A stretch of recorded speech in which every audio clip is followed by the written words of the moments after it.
घटनाक्रम क्या है? पहला सवाल तो ये कि आप कितने वर्षों से वहां से जुड़े और कितनी बार इंजेक्शन लगाते रहे, उस दिन की क्या घटना है? सर मैं गवर्नमेंट कर्मचारी हूँ, तो मैं लिमिट में रह के बात करूँगा। मैं क्या है कि सर वो 1 साल से उनका वहाँ पे आश्रम बना हुआ है, तो मैं पूर्व में भी वहाँ कॉल आती थी सेवा के भाव से। वहाँ कॉलोनी में कोई भी बुलाता था मेरे को सेवा भाव से, तो मैं वहाँ चला जाता था हर किसी की मदद करने के लिए। नर्सिंग का पेशा है, सेवा का पेशा है। तो पहले भी मैं पूर्व में भी उनके वहाँ 1-2 बार गया हूँ। डॉक्टर के सलाह अनुसार उनको दवाई गोली इंजेक्शन जो है वो दिया था। उसी दिन भी मेरे पास कॉल आया था।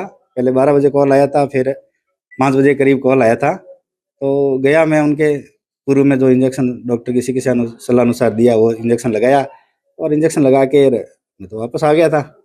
और बाद में जो घटनाक्रम हुआ था सबको पता ही है क्या हुआ। जब आप वहां पे गए थे उनकी स्थिति क्या उनकी थी? स्थिति ठीक थी, उनकी स्थिति उस समय मैं गया उस समय सही थी स्थिति। वॉमिटिंग वगैरह ना ऐसा मेरे को कुछ लगा नहीं, ऐसा कुछ लगा नहीं।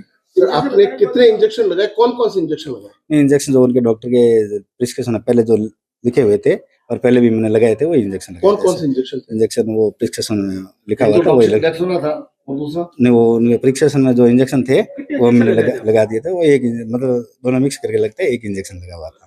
ठीक है, तो मुझे बताओ इंजेक्शन लगने के बाद कितनी देर में तबीयत खराब हो गई? आपको फिर बुलाया? नहीं मेरे को फिर बुलाया नहीं, तो उन्होंने खाली कॉल किया था। 20-25 मिनट बाद मेरे पास फोन आया था कि उनकी तबीयत ज्यादा गड़बड़ हो गई है, हम हॉस्पिटल लेके जा रहे हैं। तो मैंने वही कहा कि मेरे को बता देना डॉक्टर साहब को, जो इंजेक्शन आपके वो प्रिस्क्रिप्शन में थे वो मैं बता दूंगा।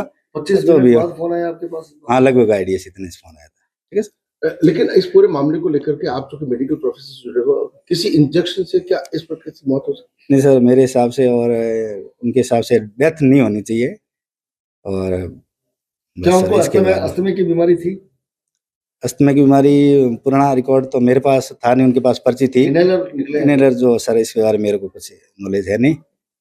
आमतौर पे नर्सिंग कर्मचारी से बात करते हुए आपको कोई दिक्कत होगी तो उनको किस प्रकार की डिजीज या बीमारी थी? डिजीज और बीमारी उनको वही थी, सांस में और थोड़ा सा फीवर टाइप था। सांस लेने में दिक्कत थी? सांस लेने में थोड़ा सा गले में खराश वराश थी, बस वही था सर। एक चीज बताए, आपने जो इंजेक्शन लगाए थे वो उनकी डॉक्टर की पर्ची पे लिखे हुए लगाए या आपने मर्जी? नहीं, मैंने कोई मर्जी से नहीं लगाया। ये इंजेक्शन मैंने पहले भी उनको दे चुका। आप लेके आए थे इंजेक्शन या खुद लेके आए? नहीं, पहले भी मैंने लगाए थे, उनके सलाह अनुसार लगाए थे, मतलब उनकी पर्ची थी डॉक्टर की। उनके पास डॉक्टर की पर्ची थी, प्रेक्षा हॉस्पिटल की पर्ची थी, उस पे लिखा हुआ था उनका इलाज प्रेक्षा नहीं, उनका जो चल रहा था पुरानी पर्ची थी, अब मेरे को याद है नहीं कंफर्म, क्योंकि मैंने 2-3 महीने पहले लगाई हुई थी। लगाए थे वही चीज है। ठीक है, जो कौन लेके आया था? पूर्व में जो इंजेक्शन लगे हुए थे वही इंजेक्शन लगाए थे। कौन लेके आया? आप लेके गए थे, वो लेके आए? नहीं, इंजेक्शन तो मेरे को पता था, उन्होंने जो बताया था उस हिसाब से मैं ले गया था इंजेक्शन। कहाँ से खरीदा था आपने इंजेक्शन? ठीक है सर, लोकल मार्केट से खरीद लेते हैं सर। ठीक है, समझ पकड़ा एक बार आओ तो।